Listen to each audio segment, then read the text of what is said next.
Assalamualaikum warahmatullahi. Selamat siang Bu, masih semangat kan? Udah sesi ketiga nih, yang artinya sesi terakhir kita untuk kegiatan hari ini.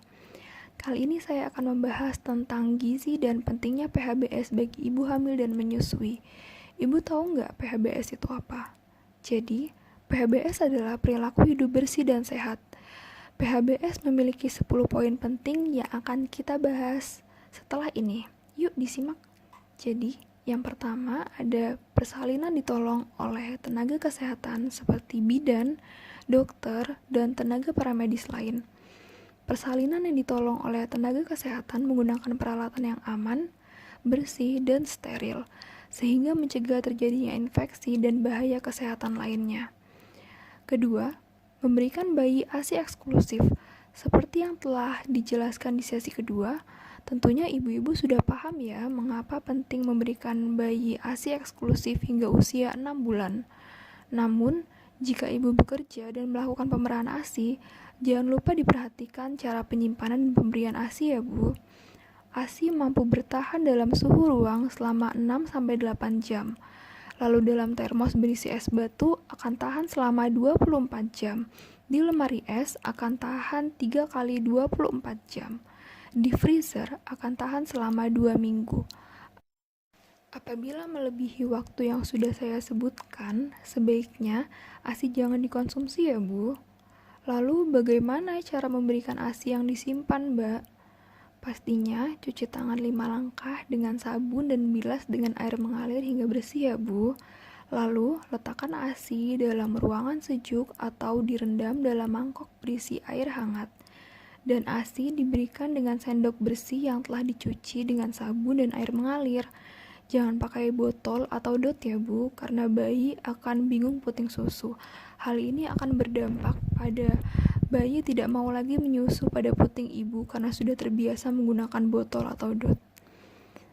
Ketiga, menimbang bayi tiap bulan di posyandu untuk memantau status gizi dan tumbuh kembang anak. Keempat, menggunakan air bersih. Air adalah pedang bermata dua. Air mampu membersihkan diri dari kuman dan penyakit, namun juga bisa sebagai sumber kuman dan penyakit seperti diare, kolera, disentri, tipes, cacingan, dan penyakit kulit lain apabila telah kotor dan masih digunakan. Gunakan air yang telah memenuhi syarat air bersih, di antaranya yaitu air tidak berwarna, yaitu harus bening atau jernih, tidak keruh, harus bebas pasir, debu, lumpur, sampah, busa, dan kotoran lainnya.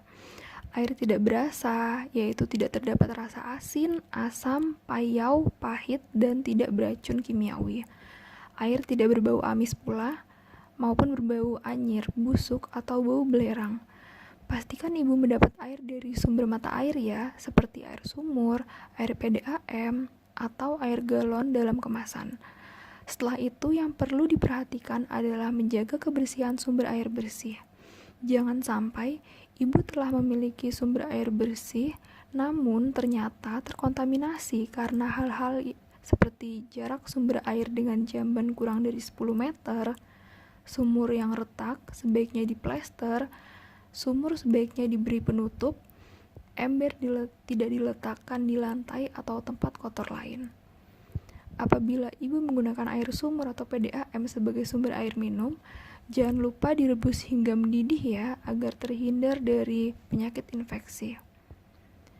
Yang kelima, mencuci tangan dengan air bersih dan sabun.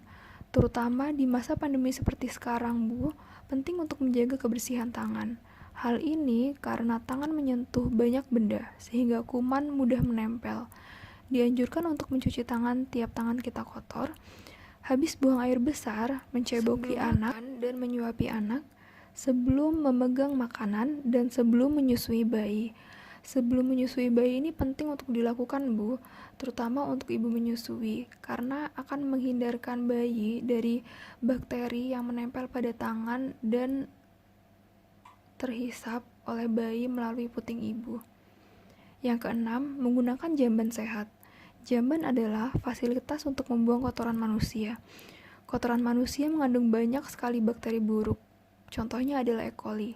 Jika bakteri itu tidak dibuang di tempat seharusnya, maka akan mengkontaminasi benda-benda lain dan berkeliaran sehingga bisa sampai kepada manusia.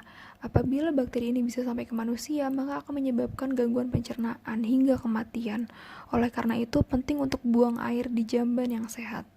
Yang ketujuh, memberantas jentik di rumah dengan cara 3M+, yaitu menguras, menutup, mengubur, plus menghindari gigitan nyamuk. Pastikan di sekitar rumah tidak ada genangan air.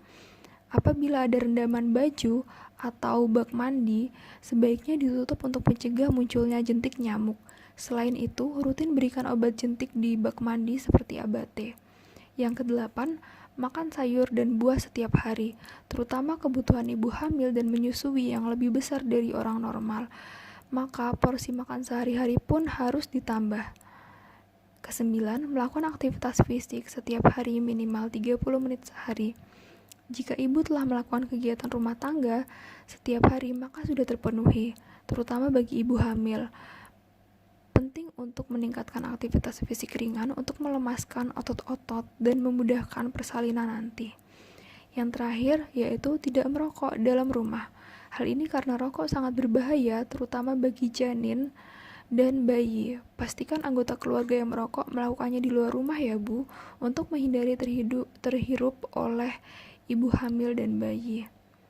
Sekian pembahasan PHBS kita kali ini yang menandakan berakhirnya sesi 3 atau berakhirnya edukasi pada hari ini.